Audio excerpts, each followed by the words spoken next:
you're on Donzie 52 channel, and I'm Mr. Bill, and I'm glad to have you here. I'm just resting a little bit, got a little fire dying down now, and getting ready to go to do a double shift at the bakery, trying to pay the bills like anybody else. But you're here for a story. Okay. A couple decades back, there was a young state patrolman here in McCook, and his area was west of McCook, and he was running along the highway there, and there was a car, old junker car ahead of him, and it was had a taillight out.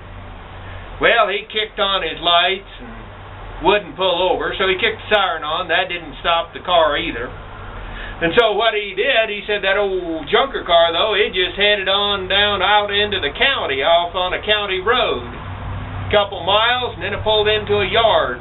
The yard had a junky house that didn't even look like it was fit for a human to live in.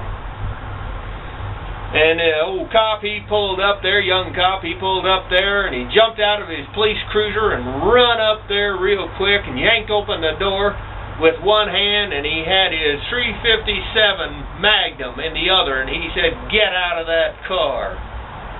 That old state patrolman, he said, "I don't remember much after that." Because he said, all I remember for sure is that there were two hands come out of that car. And he said they weren't hands of a human being. He said they were hands of a monster. He said, I never seen that big of hands. And he said the first thing it did was take my gun away from me. And he said then it proceeded to beat me over the head with that said gun.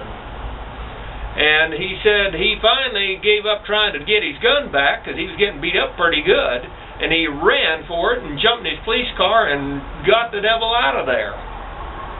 He then got on his police radio and started hollering for help and saying we're going to need SWAT team and everything else, you know, and all the cops in the area to come.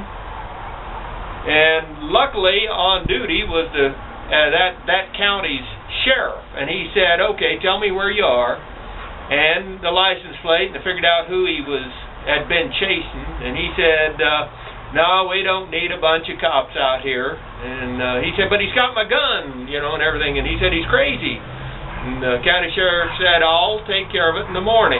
He said, you go back to McCook, get yourself fixed up, and go to the hospital, whatever you need to do to get fixed up from the beating. And he said, I'll get it all fixed up in the morning. Well, reluctantly, the state patrolman did as he was told by that county sheriff. Next morning, county sheriff went out to that farmstead. He went up to that great big monster of a man, probably 270-pound man, built like a brick outhouse, I kid you not, probably not an ounce of fat on him. But he was slow in the head. Some would call retarded, others would say mentally handicapped, to the point, but he still was just smart enough to be able to have a driver's license, but not much more. And the people that had hired him to work on that ranch/farm did it more out of mercy for him than actually getting a lot of good work out of him. But be that as it may, they had him in that old junk house there just as a place for him and give him a few dollars every month and try to keep him going, you know. But so anyway, the county sheriff, he came up there to him and he said, hey, you had some trouble yesterday, didn't you? And that big man said, a man followed me home and he stuck a gun in my face, so I took it away from him and I hit him over the head with it. The county sheriff said, yeah, he said, I figured it was similar to that. And he said, well, we got to go to town and to the courthouse and we got to get this straightened out. And the big man, he said, I got to feed cattle first. The county sheriff said, that's fine, you go feed cattle, and when you get done, you come over here and I'll take you into town. When the man got done feeding cattle, he came over, he said, do I need to change clothes? And the county sheriff said, no, he said, I'll have you back out here by the end of the day so you can feed cattle tonight.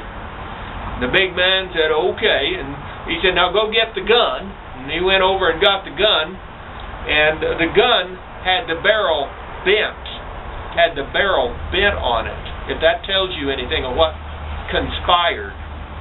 Needless to say, so the old man, they went up there, and the county attorney and the county judge had a devil of time trying to figure out how to get him out of the situation he was in, because you're looking at prison time to beat on a state patrolman and take his gun away from him.